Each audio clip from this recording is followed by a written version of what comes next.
Black power! Black power! Black power! Giving honor to the God of our ancestors. And I have been taught to begin every important event asking for the divine blessings and the grace of Almighty God. This important evening here at the forum and regular meeting of the family of the United African Movement under the bold and dynamic leadership of the warrior lawyer attorney Alton Maddox,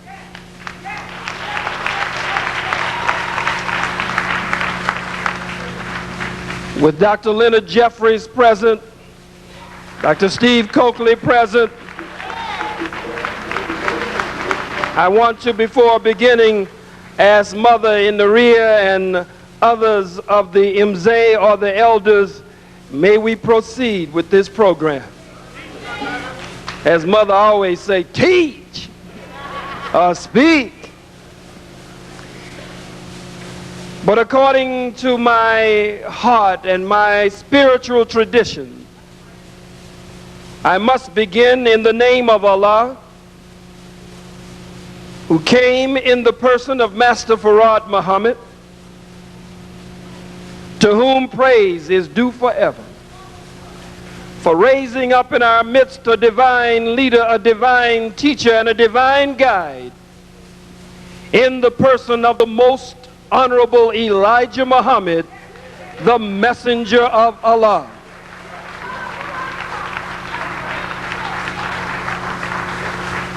I greet you with the greeting words of peace. Assalamu alaikum. Black power. Hotep. Shealafiani. Shalom, shalom. Free the land. Up, you mighty nation, you can accomplish what you will. It is indeed my honor to be here with you tonight at the United African Movement Forum, as Attorney Maddox reminded me that traditionally, during this month of February, every year, the invitation has been an open invitation. This is my first opportunity to speak to the UAM family, again, of which I am a member. In the year 2000, in the 21st century. There are many things on my heart tonight, and I must address all of them. Every day I have kept up with the trial of the four devils in the murder of Brother Amadou Diallo, shot 41 times by these devils. The way it looks, it looks like the four devils could be, possibly, perhaps, acquitted. I saw the old devil. That's the problem that we are having in the 21st century. We still believe in white folks. White folks are actors. You can be sitting in front of your television, tears running down your face, and you know the cracker is acting on the screen. I saw the devil stand up in the courtroom and say, "This is a tragedy, not a crime." I saw another beast come up and say, "Officer so-and-so, when he realized that this tragedy had happened, he ran to him and he said, 'Please don't die. Please don't die, because my ass might go to prison for life. Please don't die. Some of you were touched by the devil saying it's a tragedy. It's a terrible mistake. It's a tragedy and not a crime. I'm here tonight to tell you that it's a tragic crime. It's a tragedy and it's a crime, and it's a tragic crime. Our brother struck 19 times, they say. For we know that these devils couldn't have been too good. You missed close to 22 times. We know they couldn't have been too well trained. But I want to talk about this case. Brother Abner Louima. Many of you say, oh, you know how silly we can be. Oh, the police, I'm sure. I've seen some Negroes on TV say it. Oh, I'm sure that the police didn't intend to kill him. It doesn't reach the level of depraved indifference toward human life. Not depraved indifference toward life. These are policemen. Volpe was a policeman. The policeman who sodomized Brother Abner Louima had a depraved indifference, not just against people, but against the black man. The New York Street Crimes Unit says we own the streets and we own the night. And they go on to wear their t-shirts and their sweatshirt with a black man on it, saying, we go after the man. It's true, they do go after the man. You got to know who the man is. This is coded language. The man is you, black man. The white man is not the man. The most honorable Elijah Muhammad says that the white man is mankind. He's a kind of a man who resembles in measure the real man, the original man. So when they say we go after the man, they mean that they go after the black man. You haven't forgotten Mark Furman, have you?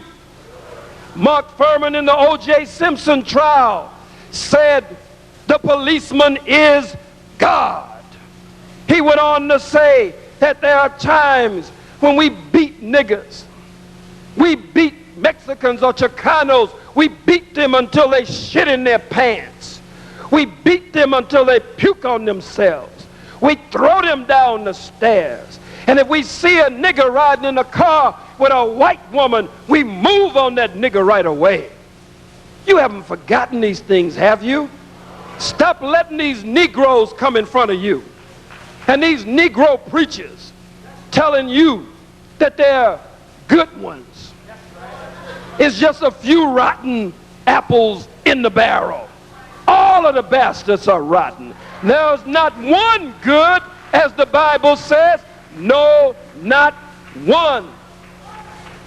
Not one. You say, oh, that's ridiculous.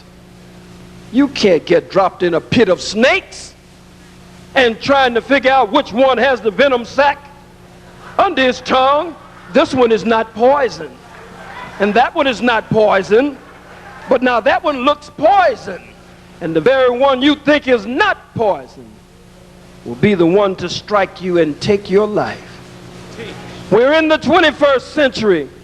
Sister Tisha Miller is dead in California, sitting in a car, lying in a car, asleep, and four brute beasts take her life. Brother James Byrd in Texas, Jasper, Texas, dead because devils chained him behind their truck and dragged him until he was dismembered, leaving body parts all along the highway. Crackers are now all over the country. A rise in the Ku Klux Klan. A rise in the skinheads, a rise in the paramilitary right-wing organizations. Now they're just riding up on us, blowing us away in the streets, at the bus stop. The Honorable Elijah Muhammad said that there would come a day when the white man would be stripped of all signs of civility, and we would see a raw, naked beast in the streets. This is a raw, naked beast now. And they are backed up by a raw, naked beast. Giuliani, Safer, and goddammit, Hillary Clinton ain't no better than no other cracker.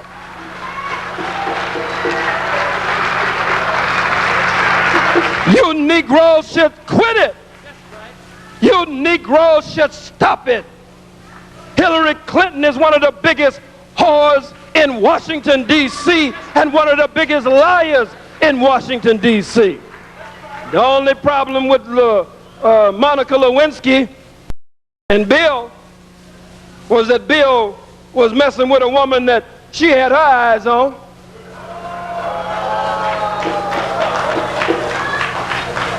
But you caught these devils. Why are you courting the devil in the year 2000? So you can be a big nigga. I'm the nigga that all the white folks, all the white folks have to come by me, because I's a big nigga.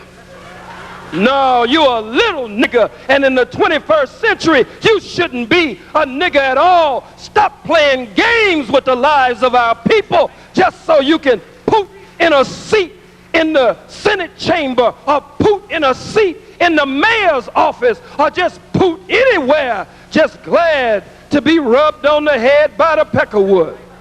This must stop. Negroes running around in the year 2000 talking about they had a near-death experience. That's what I said. And we got something for your behind in here tonight. I'm going to speak everything that is on my mind, and there better not be a damn person on the front row, the second row, the third row who jumps up and holler, "Get out of my pocket. Get out of my pocket." And if you start running down one of these goddamn aisles, we will bury you right here in the Obira Dempsey Auditorium. Keep your behind in your seat.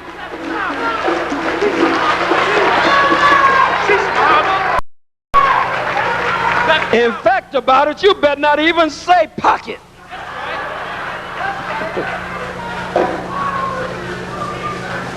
We're going to speak the truth, regardless of whether you like that truth or not. We're in the 21st century. Our people are poor, hungry, ragged, naked, and out of doors. Our people are being murdered on a daily and consistent basis. And so you come saying you had a near-death experience. So you're a changed man now. You want to work with all races, all colors. You want to see atonement. If you said anything against any nation, any group, any ethnic group, all races should now come together and pray for world peace.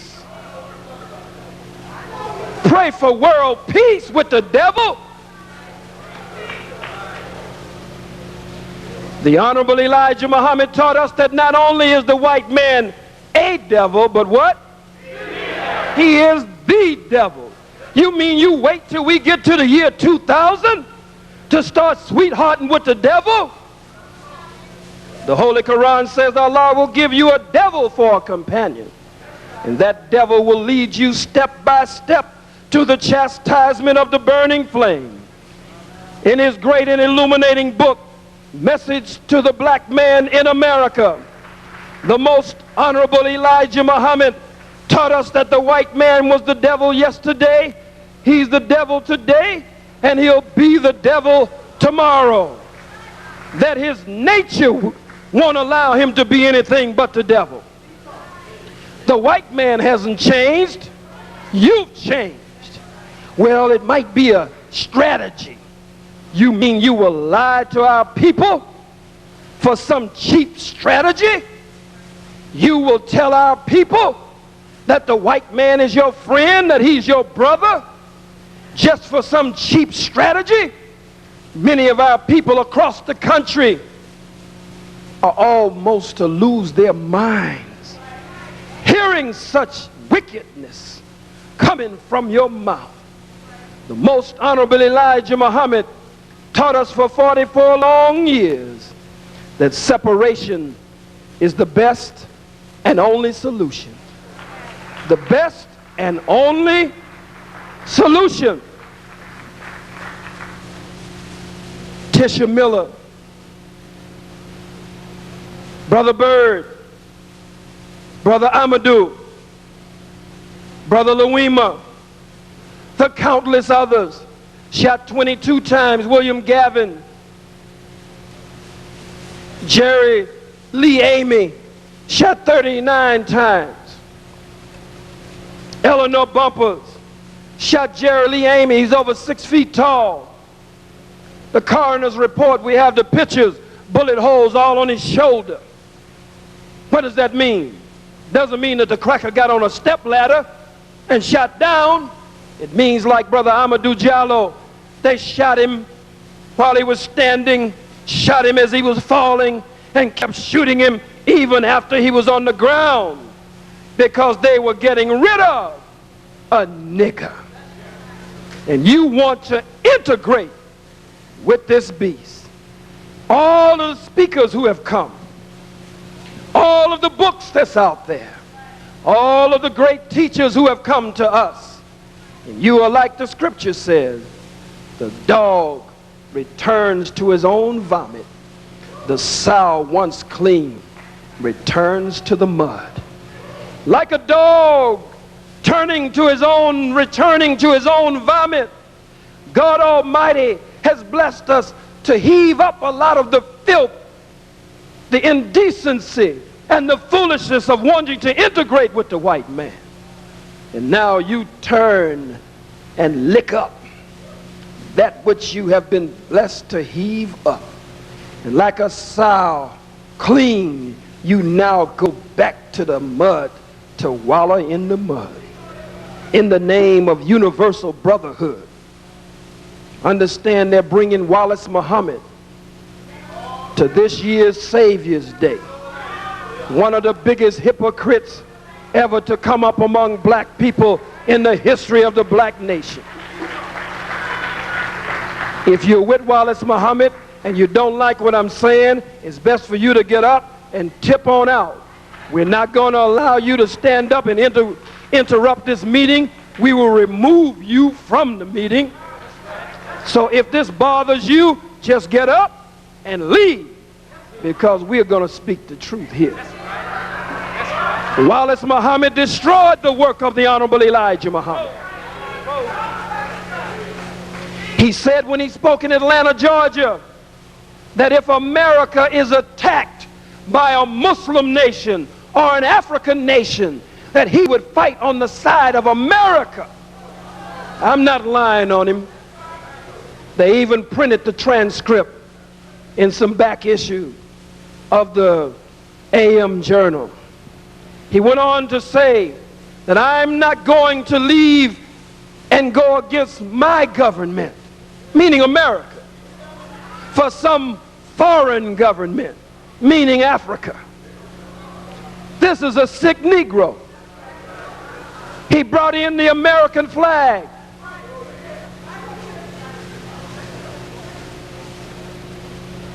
Had 4th of July parades, floats dedicated to the U.S. Constitution and the Bill of Rights. Let the devil right in the holy house of Muhammad.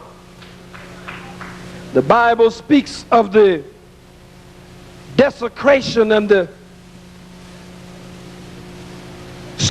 desecration, and the abomination.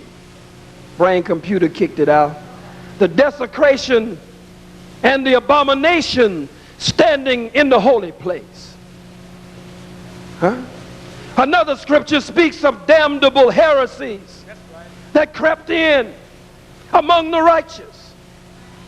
And you Muslims, blind, deaf, and dumb, you know what the Honorable Elijah Muhammad taught.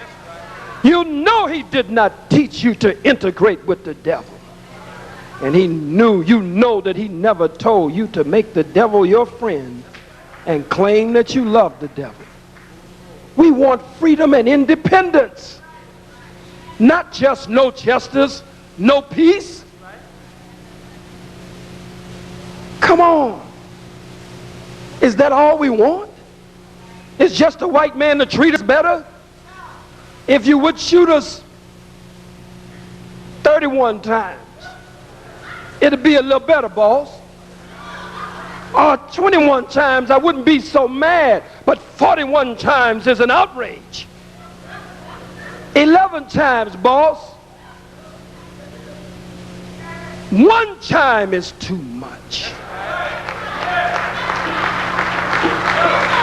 No justice, no peace. I'm not trying to diss you. I love you, and I have said it with you. And there are many among you, especially under the leadership of your chairman, that don't just say no justice, no peace, but you are for black nationalism. You are for Pan-African nationalism, revolutionary nationalism. That makes a difference. The white man will never treat you right. After you bury one, you'll end up burying another one and another one and another one. Somewhere a generation must be born that answers the white man. You shoot one black man 41 times, there must be a generation that shoots 41 crackers 1 time, center mass in the center of the head. You don't want to hear that kind of talk. You want to picket. You want to boycott. You want to sing and chant and march in the snow and in the ice. The cracker already knew you were coming in the snow and the ice. He moved it from the Bronx. I don't give a damn how you turn your face up at me and how you move your eyes against me, because you're the white man's nigger if you continue to try to hold on to this no good devil. I didn't come for an oratorical contest. I didn't come to say what you like. Somebody has to say something different to you. We can't do the same thing over and over and over and over and over goddamn again.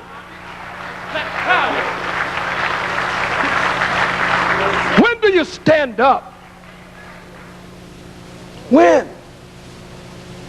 4 white cops in 81 seconds beat Rodney King 56 times in 81 seconds. We watched it on video, and an amateur cameraman filmed it. We watched it every day. Is that true? We didn't have to ask how lighted was it. We didn't have to ask, was it to the left or to the right, or did he turn this way, did he turn that way? We didn't have to ask, how many times did they do this? We watched it on video. Did we? That's right. Did the jury watch it on video? Huh? They got life in prison, right? They got 25 years, right? 15 years, right? The state of California acquitted them. 4 white policemen in California with Rodney King were acquitted. Coon, Powell, Brasino, and the boys. Then a cracker gets beat damn near to death. Reginald Denny. What story did the white folks use in California? How does it differ from the story in the Bronx? These 4 bastards say that they shot Brother Amadou Diallo 41 times because they were afraid.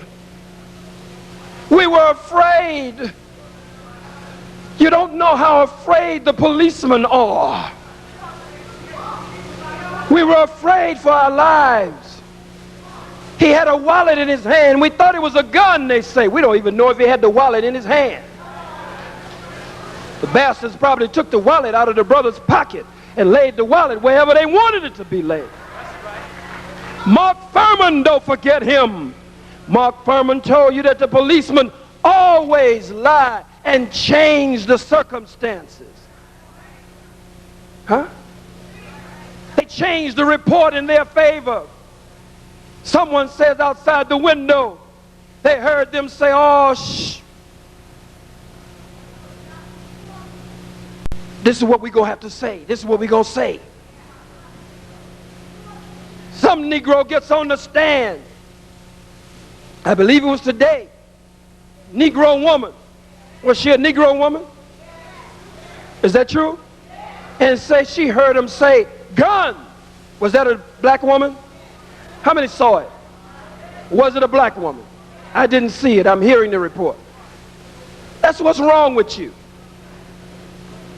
On the streets, they say, it's only a fool that attempts to play by the golden rule in a crowd that won't play fair. It's only a fool that attempts to play by the golden rule in a crowd that won't play fair. You don't have any business going all the way up to Albany. I heard them say gun. Suppose they were saying gum, fool. You heard them say gun. Just the white man's nigger in the year 2000. They said they feared for their lives. They ultimately found a wallet, a beeper, and some keys. But they feared for their lives. What about the black men across the country killed by their white so-called friends? Out partying with them, out drinking with them. And then when the party is over, when the drinking is over, they turn around and kill what they call the nigger. What about Jeffrey Dahmer, working at a chocolate factory in the daytime, eating what he called niggers at nighttime?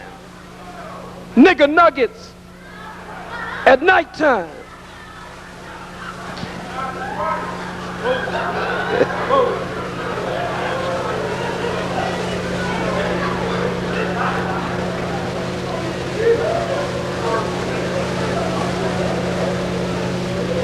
The white man has laws to protect birds. Is that right? He has laws to protect other types of animals. He has laws to protect fish. If he hits a dog, many times he's sorry that he killed a dog. But he'll shoot a black man or a black woman or a black child and don't feel nothing.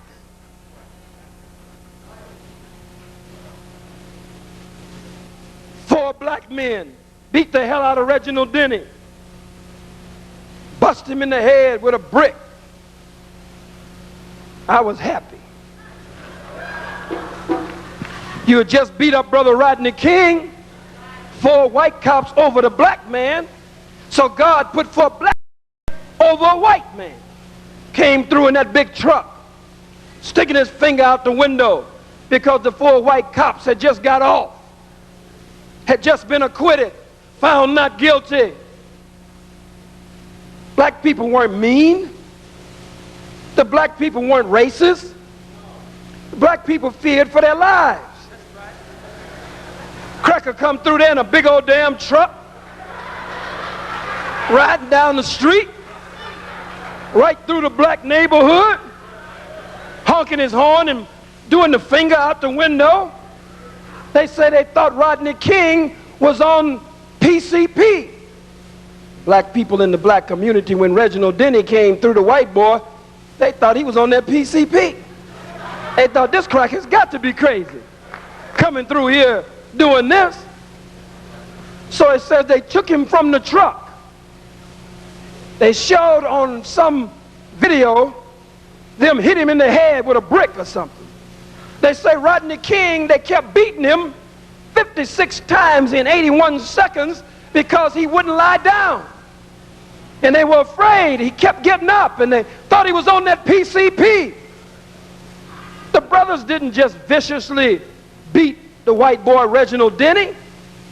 He wouldn't lay down. He kept getting up. And they thought he was on that PCP. So they only tapped him a little bit with that big brick to subdue him so they could turn him over to the proper authorities. You say, but that's not fair. What about the black man? I'm not for holding up for black evil nor white evil. What about the black man that ran from the sidewalk and was seen going through his pockets and took his wallet from his pocket and then ran with his wallet? You can't tell me, Khallid Muhammad, that you condone that. Of course I condone it, because I know what happened. You want to know what happened? The brother ran over from the sidewalk, went in his pocket. It wasn't robbing him. He got his wallet to see what kind of identification he had so that he could make a positive ID. And he looked in his wallet, saw what he had in his wallet, and he said, oh, this is Mr. Reginald Denny. You say, but why did he run off with the man's wallet? He ran off with the man's wallet looking for the nearest pay telephone so that he could call the authorities and tell them, Mr. Reginald Denny, a white man, is here in the black community. He's on that dangerous PCP. We have had to subdue him here and hold him down in the streets until someone could get here.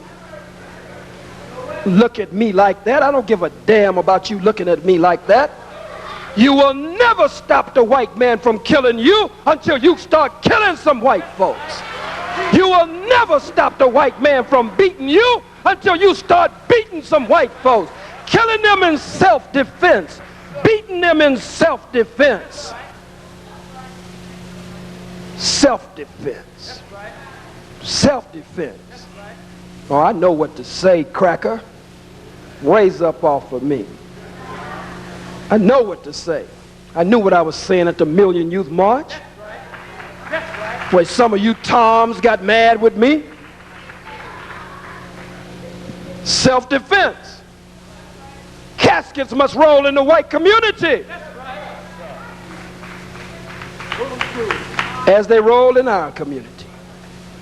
You must learn to empty your clip in self-defense, black man, on somebody other than another black man or a black woman. I'm talking about fighting, killing, bleeding, and dying for freedom. Malcolm said the price of freedom is death. There is no freedom singing, doing poetry, getting the flu, getting arrested by appointment. Baby, make sure you have dinner ready. I shouldn't be over there at the jail, but a little while you have dinner ready, I'll be on home. The white man laughs at you. Before he does it, he says, look, this is what the niggas gonna do. They gonna do this, they gonna do this, they gonna do this, and they gonna do that, because that's what they always do. Do I have to protect my wife at home? I'm one of the 4 cops that shot Brother Amadou Diallo 41 times. Do I have to protect my wife at home? Am I afraid that somebody's going to catch her at the supermarket and kill her and my little blue-eyed baby? No. I ain't got to worry about that. Black people ain't going to kill nobody but each other. That's what the white man says. Black people ain't going to fight nobody but each other. And then these Negroes, afraid to even be with me, scared to goddamn death to be with me. And if you're with me, you're buck dancing all the damn time.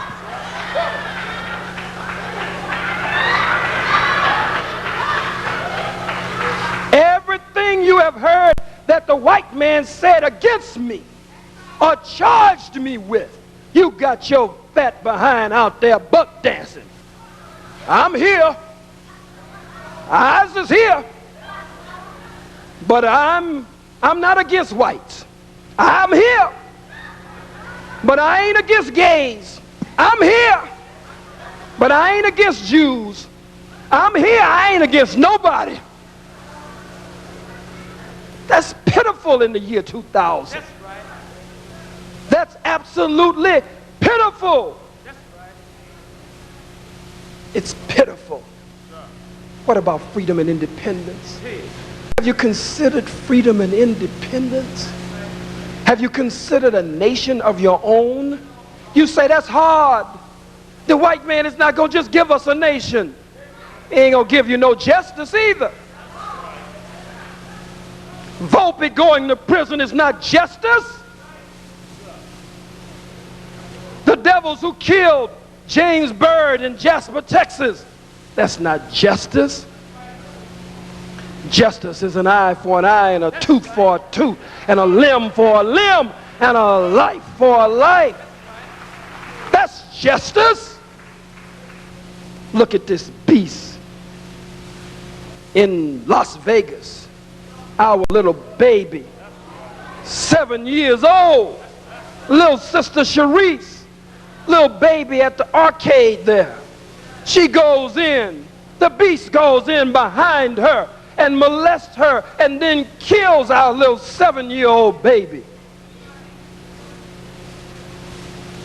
It's not justice for him to go to prison. Don't tell me about these devils. What's the woman's name? Leslie Abramson. No good devil. She was his attorney. She couldn't get him off completely, but she kept him from giving him the death penalty. I heard her say yesterday that I really like this young man. I really care about him. How could you really like him? I'm talking to you now. How could Leslie Abramson like him after he did what he did to our little 7-year-old baby? And don't tell me nothing about the prosecutor, Eric Warner or whatever his name is, in Albany. Huh? That's right. He's just going through the motion. First, in his opening statement, the cracker says, I don't believe that these 4 black policemen left home with, huh? I'm sorry. I don't believe we don't have any black ones like that. We need some like that. I don't believe, he said, that these 4 white policemen left home with the intent to kill Mr. Giallo. Only way they didn't leave home with the intent to kill Amadou Giallo is they didn't know him. But any nigga will do. They have inner circles, clans. The Klan no longer wears white robes and white sheets and pillowcases and all that madness. You can wear a blue uniform and kill a nigga and it's justifiable homicide. You can outright murder a black man or woman or child and it's justifiable homicide. Black man, we must stand up. We must stand up. Many black women are wondering when we are going to stand up.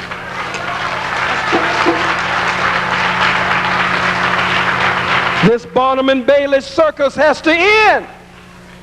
Where we're playing these games. I'm back to the games. Playing games. To be seen. To be liked.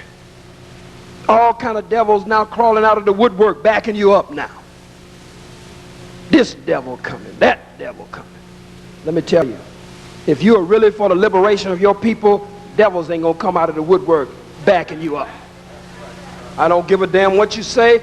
These cold-blooded beasts are not gonna come out to back you up. In fact, they're not gonna even cover what you do. The only reason the beasts covered a Million Youth March is because it's a strategy to kill the attendance, kill the crowd, vilify the leader of the march, and frighten the hell out of you to keep you from coming. As soon as the march is over, I could stand butt naked on the city hall steps with a picture of Giuliani in my hand and Safer in the other hand, and you probably wouldn't see no camera coverage or newspaper coverage. The white man chooses who he wants to cover. Some Negroes are more acceptable than other Negroes. You don't help a black revolutionary promote a black power, black revolutionary movement. The white man ain't crazy. You give the people a softer alternative, and you make them think that's what you should be doing. You say, well, we can't just do nothing. I don't say stop doing some of the things that you're doing, but you must be doing something else other than that. Didn't you do it for everybody that I named and some of the others who were murdered that I didn't name? Did you get any better results? Come on, brothers and sisters. The time is now for us to stand up on the legacy of the Honorable Marcus Mosiah Garvey, to stand up on the legacy of the Honorable Elijah Muhammad, to stand up on the legacy of Old Testament Malcolm, not New Testament Malcolm. Old Testament Farrakhan, not New Testament Farrakhan. I'm not afraid to teach it. You've shot me down like a dog before, but I didn't die. I intend to stand for the liberation of my people. If you want to take my life, you got to bring a life this time in order to take a life this time. They got specific instructions everywhere we go. If that breaks out anywhere we go, that you are not to leave the room alive. Whoever it is must die. You must not go to court. You must not go to jail. You must die for trying to silence the voice of black power, black nationalism, and revolutionary Pan-Africanism. We must put that back on the agenda. That's right. Integration is taking over. I hear the Million Family March now is going to be for all races, all colors, and they're going to have a mass marriage, interracial marriage. Anybody that's out there, if you're in the crowd, if you get married, hell, you're going to get married. Sisters going to get married to devil men. Huh? But I mean, it shouldn't be under the voice of a conscious and righteous occasion. Say they're doing that now. Brothers will get married to white women. Whoever is in the crowd gets married. And not only will sisters get married to white men, but some sisters will get married to white women. And some brothers will get married to white men. Did I say sisters with white women? Brothers with white men? Whoever's getting married gets married. Then an integrated homosexual couple will go out saying, I got married at the Million Family March. What happened to the voice of Elijah Muhammad? What happened to Elijah? Elijah taught you, black man and black woman, that the very elect of God would be deceived. That the dragon would sweep up a third of the stars of heaven with his tail. And that the very elect, I repeat, of God would be deceived. Oh, brother, and my sister, cannot you see that in New York we should be the example for the world? A mass movement, black power movement, should be formed in New York here in the year 2000.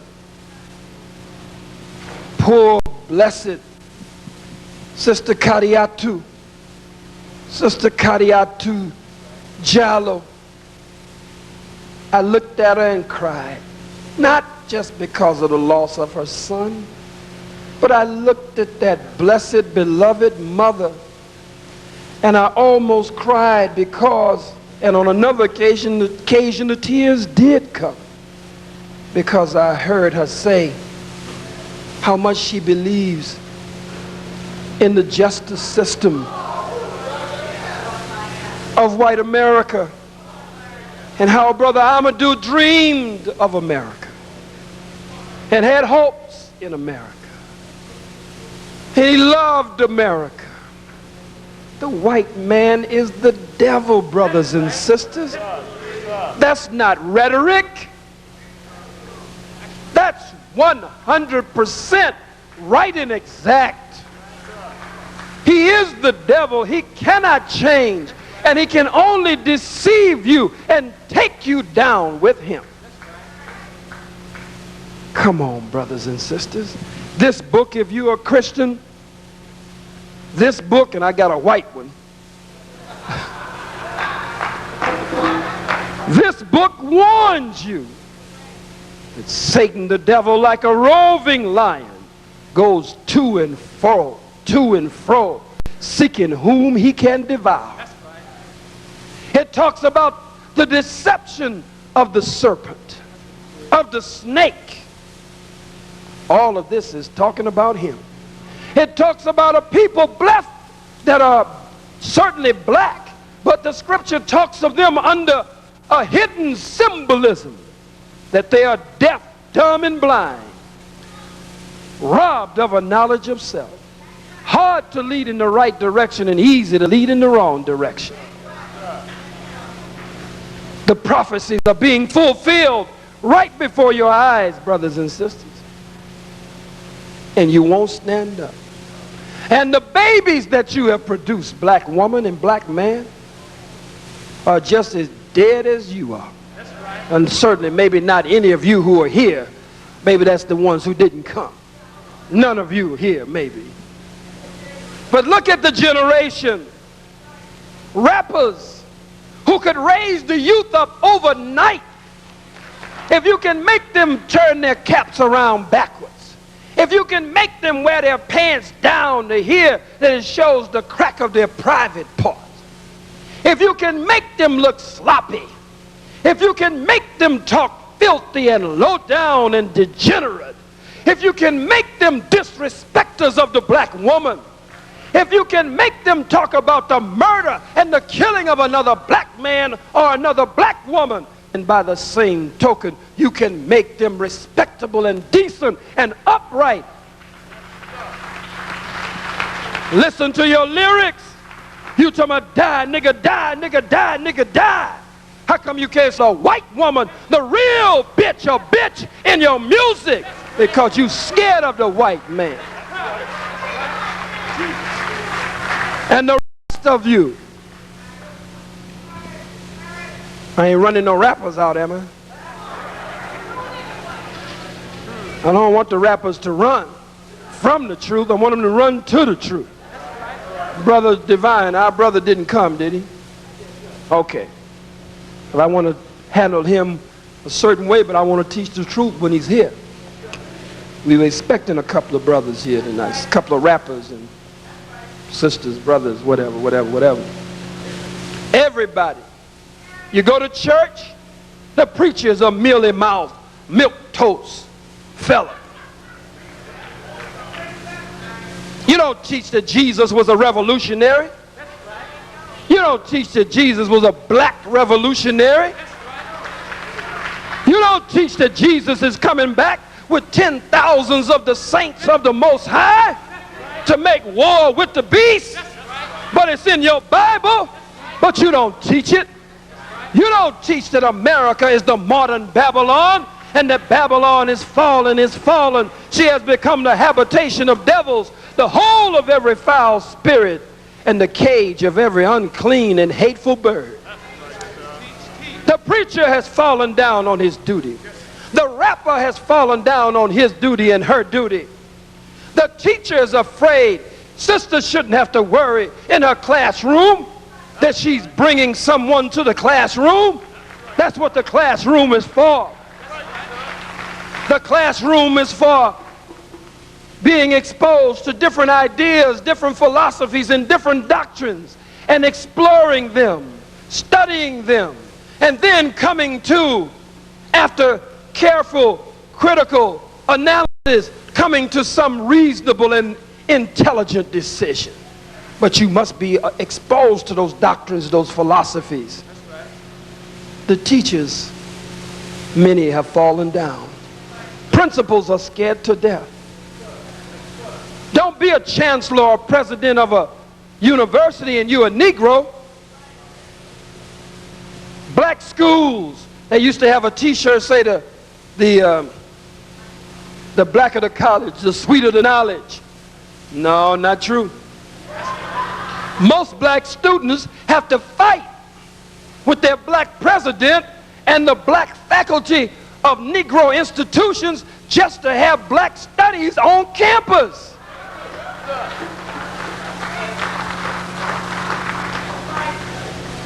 I'm talking about where we are in the year 2000. We got to get away from this. Church full of white Jesus. White angels. White disciples. A white doctrine and a white theology. Come on now. A white doctrine and a white theology. You go to the mosque or the masjid, you got a white theology. Huh? You don't want nothing to do with Elijah Muhammad. Some of you who are Sunni, Elijah Muhammad wasn't no Muslim. Elijah Muhammad taught all that black stuff. Astaghfirullah, astaghfirullah. I'm with the white prophet Muhammad. He taught universal brotherhood. Well, you can't find it nowhere in the world. Ain't no universal brotherhood. Everybody has their foot on the neck of the black man and the black woman. Everywhere, all over the world. In Muslim country, in Christian country, it makes no difference. Socialist, capitalist, all of them. I try to drive these points into your heart, into your head. And so you put people out there and leave them out there. And you're cheerleaders behind the scene. I run into so many people on the street. They all want to hug me. They all want to kiss me. And they all, many of them, not UAM's members, not UAM, but some of the others, they see me and they're running while they speak to me. Brother, good to see you, brother. Good to see you. But you keep up the good work now. You keep up the good work. I say, brother, I need your help. Sister, I need your help. You got me? You got me?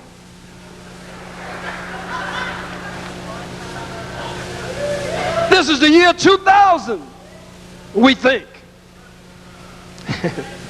This is the 21st century, we guess. You got to stop being cheerleaders. You got to be sincere. That's right. You're complaining over the crackers taking over Harlem. We could unite and could have kept the cracker out. That's right. That's right. Oh, yes, we could have. You let the vendors be run off of 125th Street. That's right. Now the devil is putting up shopping malls. Navy, Starbucks,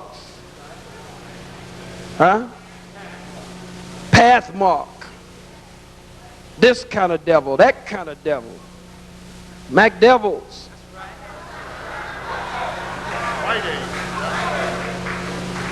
Wrong aid.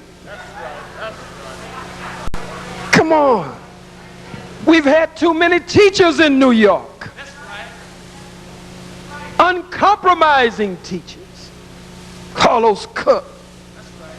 Buy black, They boycotted 125th Street. You pass right by the boycotts. Insult the vendors and walk right in and buy from the cracker. Calvin Butt, somebody said, brought his name. Another one of them Negro preachers. I know some of you go to Abyssinian, but I wouldn't tell nobody. As I've said before, you know you can't trust a nigga named Butts.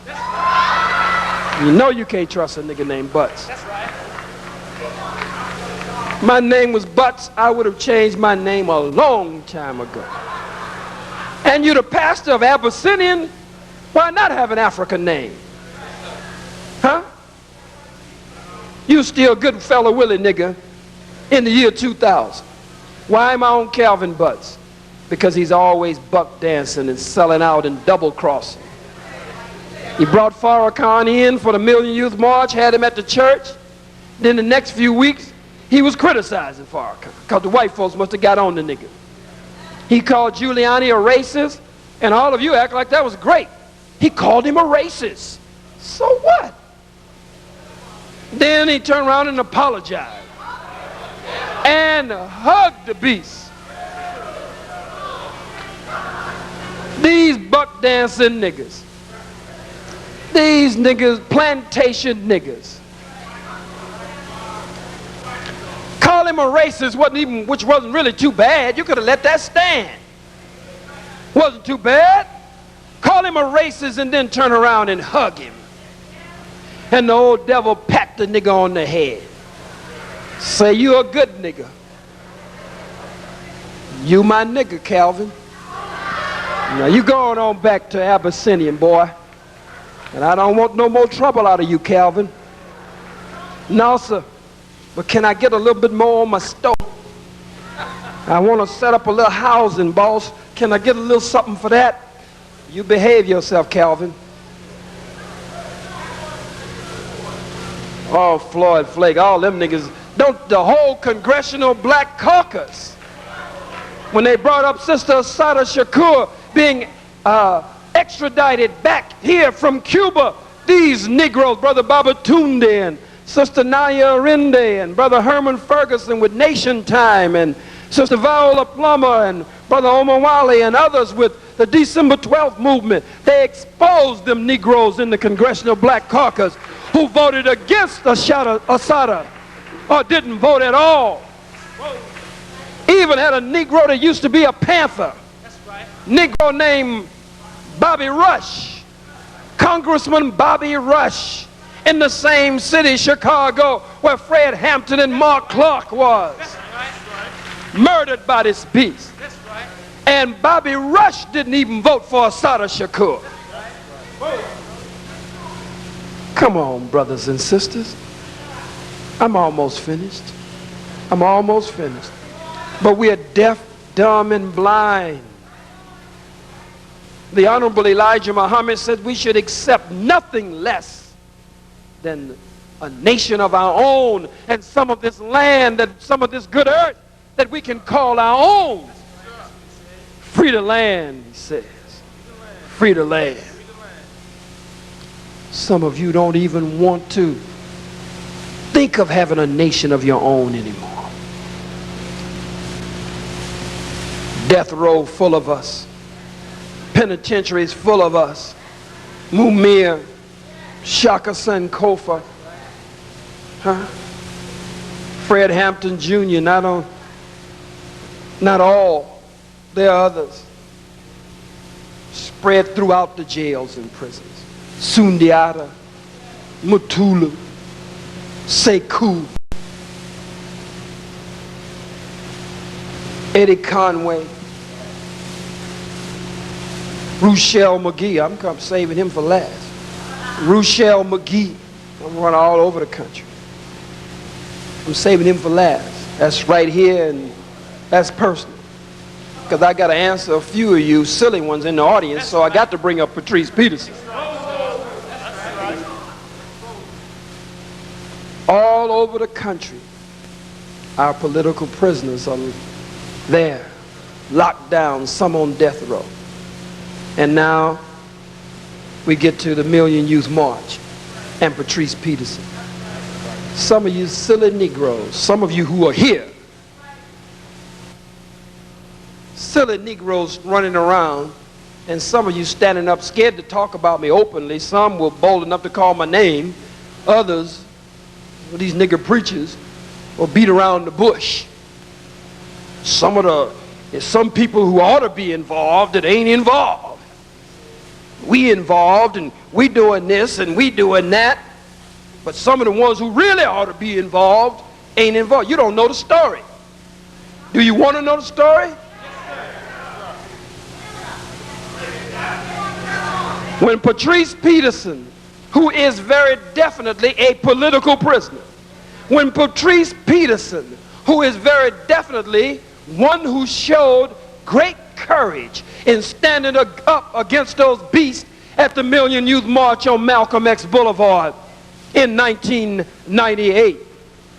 When Patrice Peterson was first arrested, I had never met him before, didn't know him from nobody, but loved him for standing up and fighting those crackers even with a chair. That's right. So never having met him before, I got a preacher at one of the churches, pulled together some of our people, put up the first $1,000 myself, and raised $9,000 more. In that one night, same night, $10,000. Went and visited him in jail. Then took the cash money, because I didn't want no hang-ups. I know how to do it, having been the supreme captain of the Fruit of Islam, captain, lieutenant, squad leader, section leader. I went there with the cash money, so the devil couldn't say, well, we can't accept this kind of check, and we can't do this, and do you have that? Cash. Went in and counted out $10,000. Cash.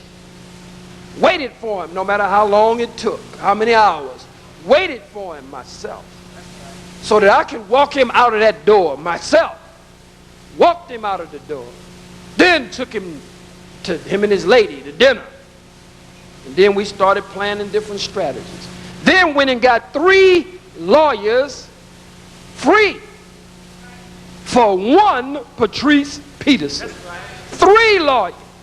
One had to shut down his practice in D.C., but under me talking to him and him having confidence in me, shut it down and came here to represent Patrice Peterson. The other one was attorney Tanya McClary, lawyer for the NAACP at the time. We got her. Anthony Mack, we got him. 3 lawyers for one Patrice Peterson. No money. I was in the courtroom every day. For you niggas who are now asking, well, where is he now? I'm going to tell you why I'm not there now. Where is he now? I went every day. Those of you who were there, you know I was there every day. And when it was over, we then went and took out, we didn't have a lot of money, took out little nickels and dimes and got food and broke it off and shared it with each other and ate every day.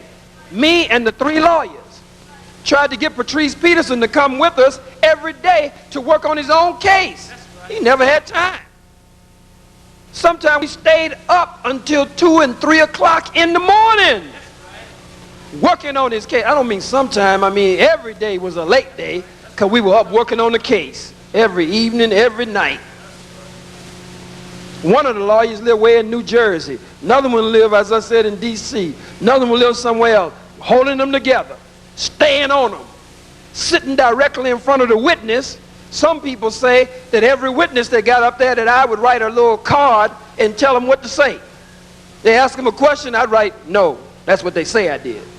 They say I would write yes. What time? So-and-so, they say I would write the time and hold it up. Prosecutor got mad. We had a hung jury. We had a hung jury on that one. When we came out of there, I didn't hear from Patrice Peterson for a year. Never got a phone call. If my relatives would have got me out, I would have called them and said thank you. If one of my friends would have got me out, I would have called them and said thank you. So certainly if somebody who don't even know me raise $10,000 and get me out and visit me in jail and then go to court for me every day, then pull 3 lawyers together, then stay up with them half of the damn night in my behalf and I never have time, I would at least call them one time. But you ain't even got to the good part yet. I don't believe he deserves, I know he doesn't deserve to be locked up. But this is a criminal justice system. He does not deserve to be there. So I heard that Judge George Daniels, the black judge, was a personal friend of former Mayor David Dinkins, and that he knew Al Sharpton and may know Attorney Maddox.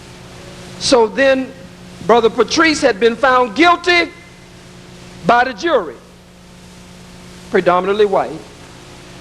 So I said, before sentencing, maybe we can still save him. So I called one of our chairwomen. She's on another assignment up in Albany now, Sister Gigi. We got on the phone. And another sister who was in here a minute ago. And somebody else. I said, look, we need to get to Reverend Al Sharpton. We need to get to David Dinkins. If they know this judge, before he sentences Brother Patrice, maybe they can speak to him, not to break white law or nothing, but maybe they can speak to him and he'll get community service or something, or just a short time or something. I say, but I think it's wise, now listen to me so you'll know that your foolishness ain't nothing but foolishness and that you're not a wise strategist.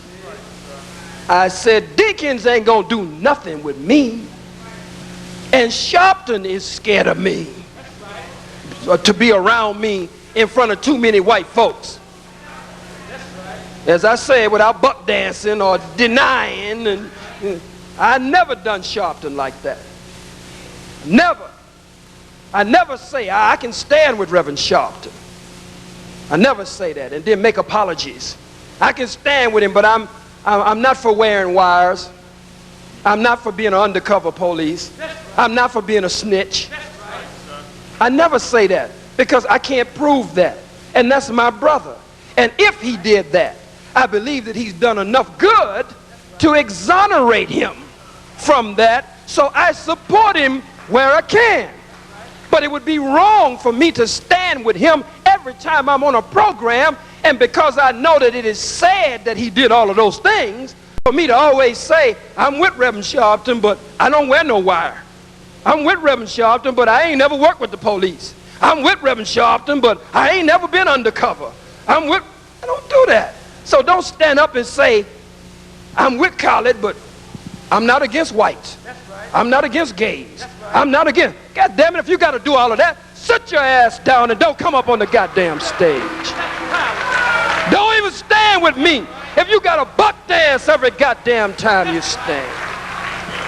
A phony ass friendship. That's right. Never been invited to the House of Justice. I'll be back to Patrice Peterson in a minute because some of this took place at the House of Justice last night. That's right. Oh, no good behind Hillary Clinton, House of Justice. Bill Bradley, House of Justice. Asked him if he was for reparations, and the cracker stood right up and looked everybody in their eye, didn't miss a beat, didn't hesitate, say, I will not support a reparations bill. Should have run that bastard out of there right then. You couldn't have gone in no so-called imposter Jews synagogue. You couldn't have gone in one of their B'nai B'rith buildings. You couldn't have gone in what they call their Anti-Defamation League building and stood up there and told them that you're not for a major plank of the Jewish cause. When I say Jewish, I mean they're not the Jews, they're Jewish. They wish they were the Jews. You didn't run that cracker out of there. Some of the Panthers, that's the night that Bill Perkins did all that crazy stuff.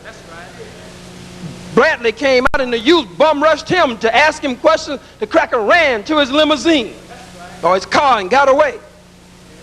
All these Negroes have been invited there. Old Benjamin Chavis, Negro who went to the ADL when the president, the vice president, the Senate, the Congress, the Pope, and everybody was on me for King College. He called him, it's in the books written on Minister Farrakhan's life and other documentation. He calls Abraham Foxman of the ADL and tells him that he thanks him for putting the full page ad in the Sunday New York Times against me. Benjamin Chavis then told him, we didn't realize it was that serious. Thank you for opening our eyes. In fact, I'm speaking tonight at the Smithsonian Institute. I'm sending you a copy of my speech right now, condemning Khallid Muhammad. And it gives you a text of Chavis' speech that he delivered at the Smithsonian Institute, saying that I was the most violent and vile racist and anti-Semite. It was a slap in the face to Malcolm and Martin Luther King and Viola Luiso and Swerner and Cheney and Goodman. So Ben Chavis has been there. Every bootlicking Negro, every cracker you can imagine has been to the House of Justice. Only time I've ever been to the House of Justice is when I go on my own, when I used to go on my own to sit down and talk. A friendship is two ways. I mean, I'm not no mistress. I'm not your girlfriend. I'm 100% black man. Black God. You my friend if ain't nobody around. Close that door. Don't let nobody see us. So it was there that they say last night a lot of this was going on.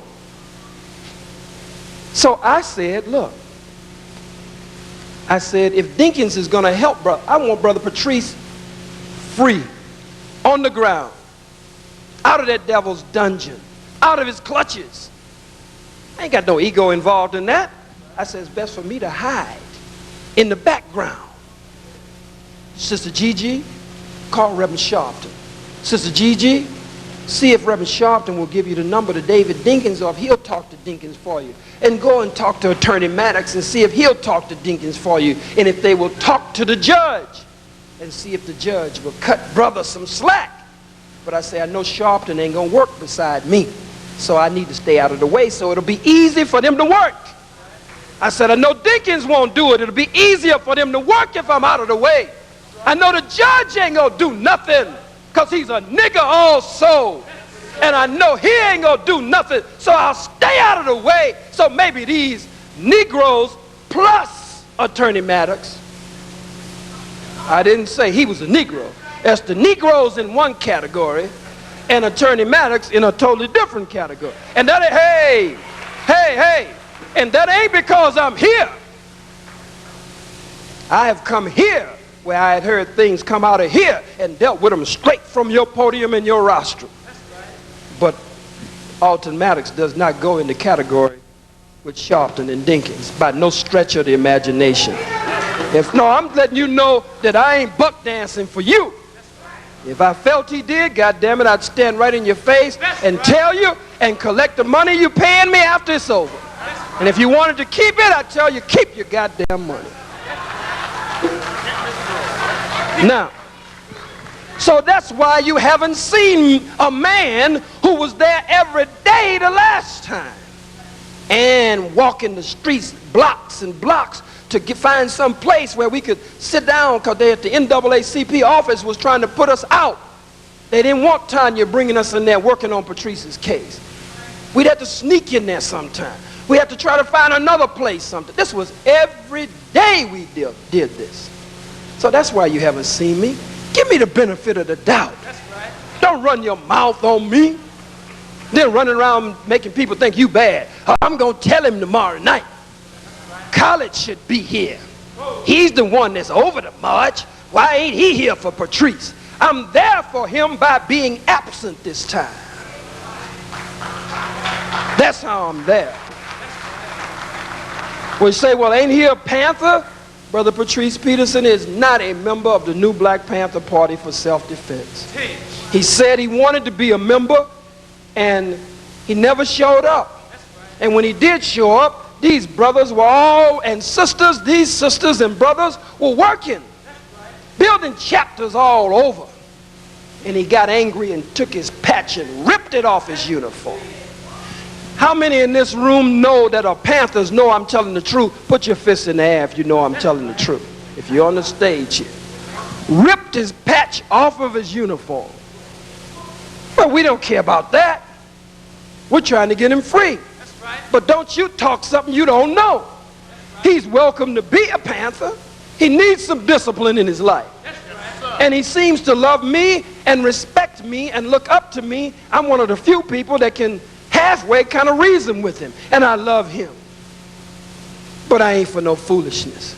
So if you rip your patch off your uniform in front of the members, just rip it from you can't do that in the white man's army. You know you can't do that in the white man's army.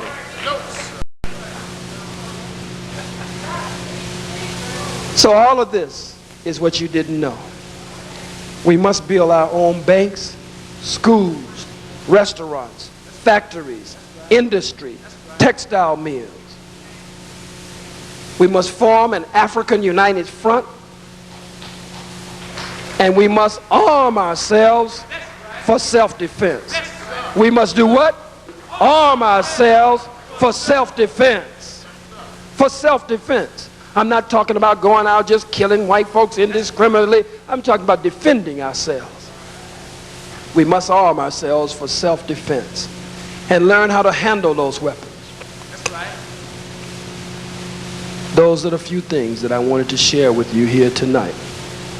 These young brothers and sisters who, some of them who are here with us tonight with the new Black Panther Party for self-defense, let's give them a strong black hand.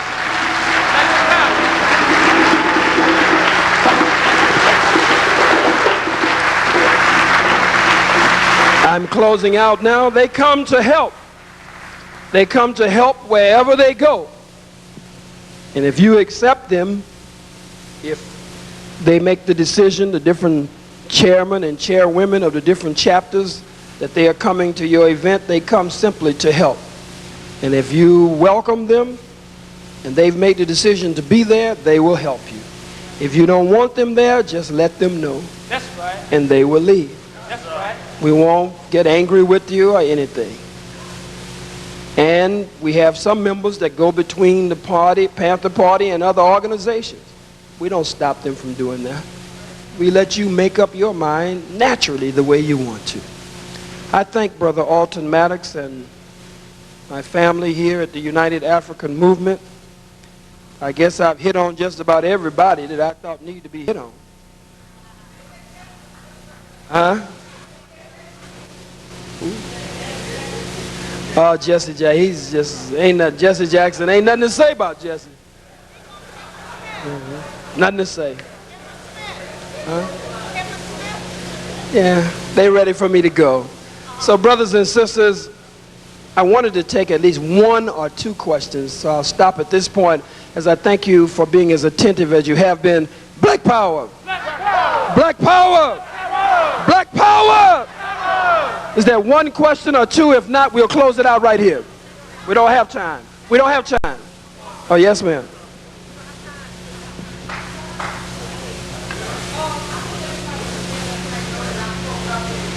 Shh. Who are you?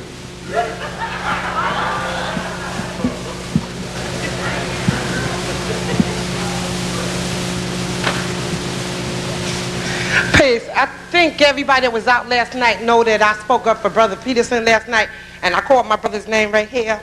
I spoke to the sister that you said you went out to dinner with tonight. I spoke with her tonight, but I don't want to have Peterson's wife, the one that you said you went out with her when you came up out of the jail with him, right? But anyway, I don't want to have a public fight with you. I may be uninformed, but we gotta talk, we gotta dialogue, because I know I'm on the same page with you, You know, I know that ain't no different than me and you, and I don't come out here to fight with you, just to basically deal with the issues. Because, you know, you spoke about him taking off his patch and stuff. I know that 98% of the people that was at the men Youth March was not Black Panthers. I know, you said, no, because you said because he threw off his patch and because he ripped off his patch and everything. But basically what my concern is about the pill. The bottom line is that the brother's in jail right now, and technically speaking, he's facing 3 years. I understand that he does not have an attorney.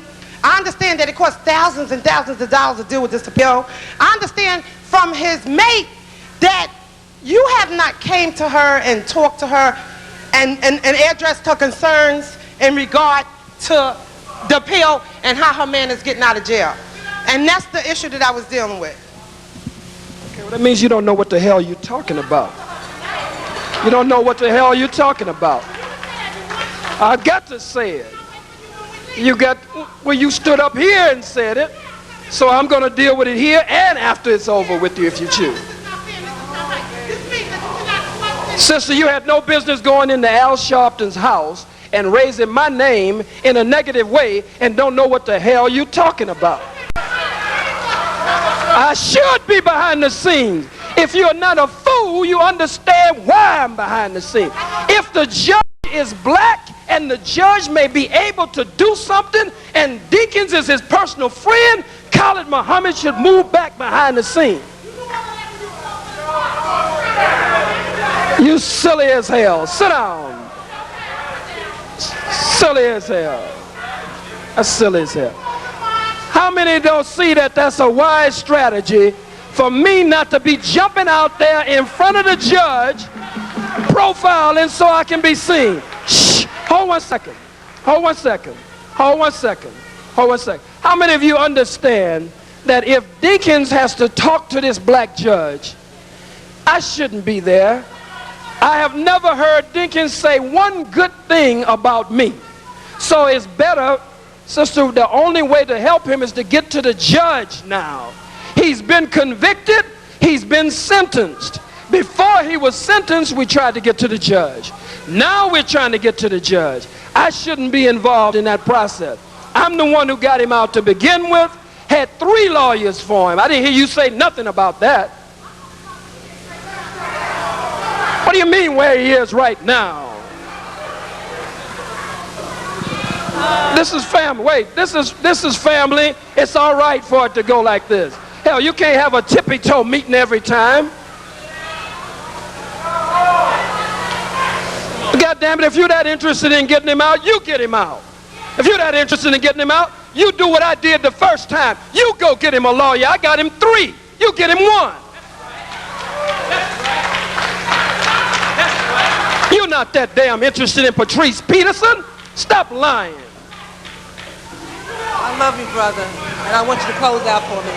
I can't go. Sisters and brothers, we had a good time tonight, didn't we? All right? We had a lot of education. We had a lot of, wait, sisters and brothers. Wait, sisters and brothers, we're going to show our love.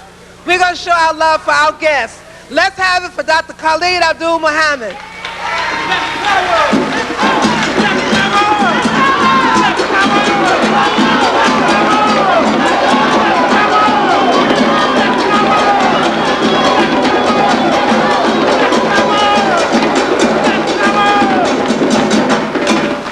I'm going to ask our brother to close out for us. I think it's fitting. And we're going to ask Dominic Carter to join us from the Witness Protection Program and all those others. Please wait a minute. We're going to have a traditional closing by our brother, Dr. Abdul Khallid Muhammad. Okay. We're going to bid our ancestors good night. We're going to wish each other safe passage.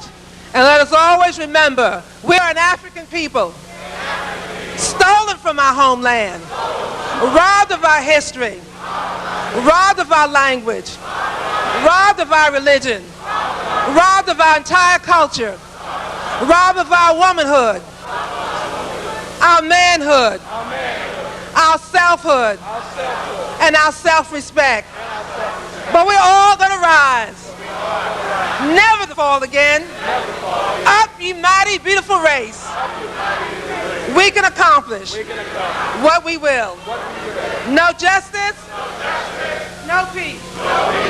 No justice, no peace. No justice.